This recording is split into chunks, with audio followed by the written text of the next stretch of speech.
Hello and welcome to the latest quadcopter building series on the Painless 360 channel. This one is going back to where we all started. In the very beginning, the first couple of quadcopter building series were actually quadcopter building for beginners. So quadcopter building for beginners series 1 and 2 are still on the channel. You can go and look at them, but they're about 2 years old now. Now that might not sound like a lot of time to most of you, but in the multi-rotor hobby, that is forever. Now all of the other build series that I've done after that have been showcasing particular frames, flight controllers, technologies, and changes in the hobby, both motors, ESCs, props, all those kind of things. And I haven't spent as much time as I did in those first two quadcopter build series explaining why I did all of the choices that I did. I've covered it at a very high level, so once you've watched one of the quadcopter building for beginners series, if you watch one of the other ones, they should all make sense.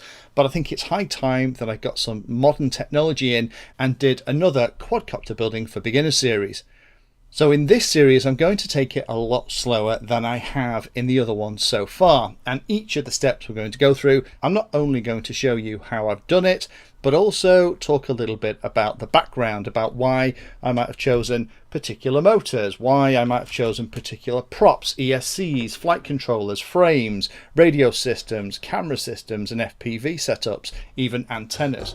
So we're going to go through all of that in the next probably 6 or 7 videos, and it'll absolutely be paced for those of you that have never built a quadcopter before.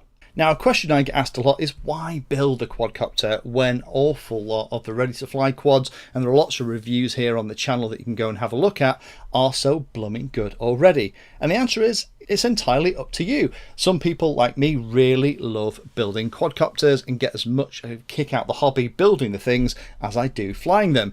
Other friends of mine have no interest at all in building their quadcopters and just love to fly them. But those are the pilots that usually tend to come unstuck if something goes wrong with a quad or they break something. They're very reluctant to start unsoldering and taking things apart.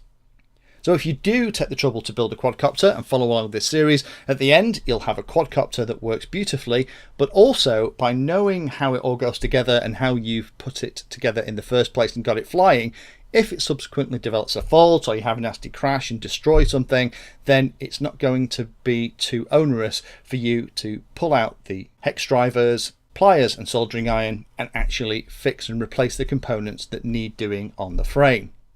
So join me in a couple of days time where the first video will be out and we'll be taking a look at this frame here. I'll put a link in the description as I go through with each of the components so you can buy the same stuff if you're interested in, but all of the thought processes that we're going to go through to make all the selections on here will absolutely work irrespective of the flight controller, frame, motors and specific props and things that you use. I've chosen this technology on the desk because it will make a very quick, easy, clean build for me to do that I know when I get to the other side will fly great. So join me in that first video where we'll take a look at the frame. If you found that video useful or like the content, then please hit the like and subscribe button down below. If you want to go the extra step, you can become a Patreon of the Painless 360 channel and help provide support for what I do here. All the videos created here are put into playlists, so if you're interested in a particular topic, have a look at the playlist, and they all are organised in there to make them easier to use. If you're not sure if there's a video for your particular problem or topic you want to know more about, then add Painless 360 to the Google search term that you're interested in, and that should find the video, article or content about the particular thing that you're interested in having a look at.